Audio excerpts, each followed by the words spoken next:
हे guys welcome back to channel. So जे junior officer सिक्युरिटीची जी रिक्रुटमेंट होती त्यासाठी आपण एक व्हिडिओ बनवलेला होता आणि त्यावर चांगला प्रतिसाद पण आलेला होता आणि जे कमेंट्स मध्ये एवढे होते की सिलेबस वगैरे सांगा.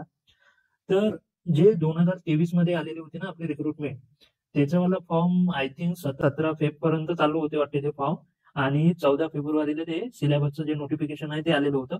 तर तुमच्या पण एक्झामचं जे नोटिफिकेशन आहे, सांगायचा अर्थ हे आहे की लवकरात लवकर जे सिलेबस आहे ते कसा राहील त्याचं नोटिफिकेशन येणार साईटवर.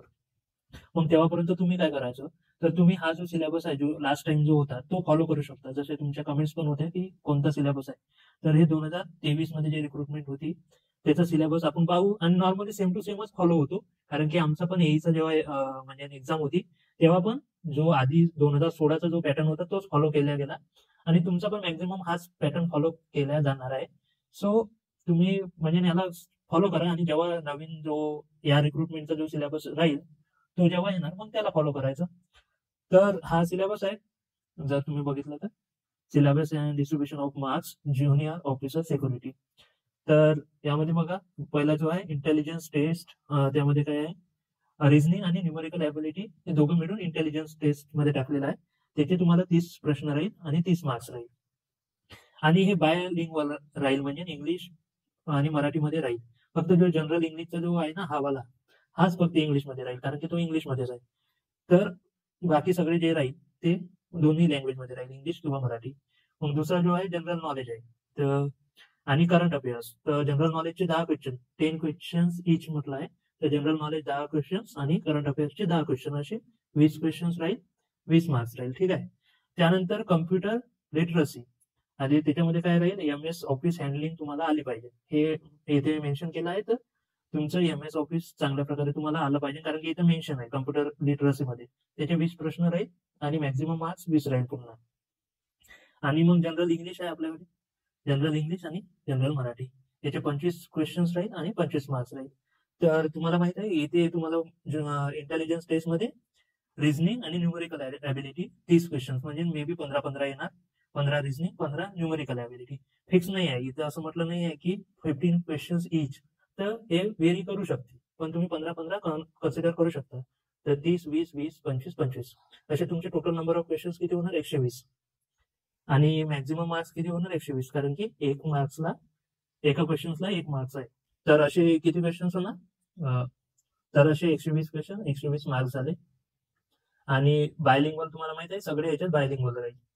जनरल मराठी आणि जनरल इंग्लिश हे दोघं सोडून बाकी हे जे आहे कम्प्युटर लिटरसी, जनरल नॉलेज आणि इंटेलिजन्स हे बायलिंग्वल राहील, 2 लँग्वेज राहील आणि हे एक एक.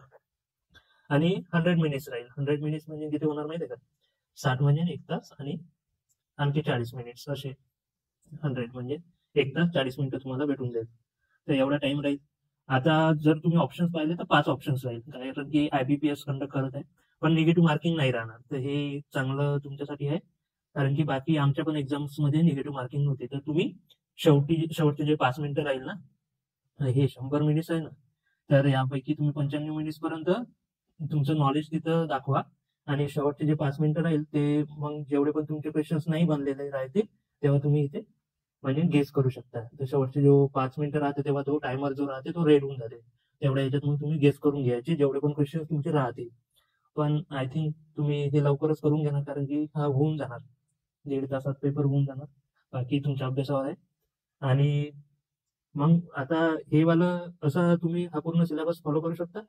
हा पण तुमचा आता कसं जो आता लगेच हे चालू आहे ना ऍप्लिकेशन, तर जसं एंडिंग डेट येणार त्याच्या 2-3 दिवसा आधी किंवा त्याच्या 2-3 दिवसानंतर किंवा त्यावाल्या वीक मध्ये हे सिलेबस किंवा हे जो एक्झाम पॅटर्न आहे हा पुन्हा साईटवर येऊन जाणार. इन केस त्यांनी काही चेंजेस वगैरे केले तर ते तुम्ही अडॅप्ट करू शकता. पण आता तुम्हाला माहित आहे की तुम्हाला रिझनिंग करायची आहे, न्यूमरिकल ॲबिलिटी करायची आहे, जनरल नॉलेज करायचं आहे, करंट अफेअर्स करायचं आहे, कम्प्युटर लिटरसी करायचं आहे.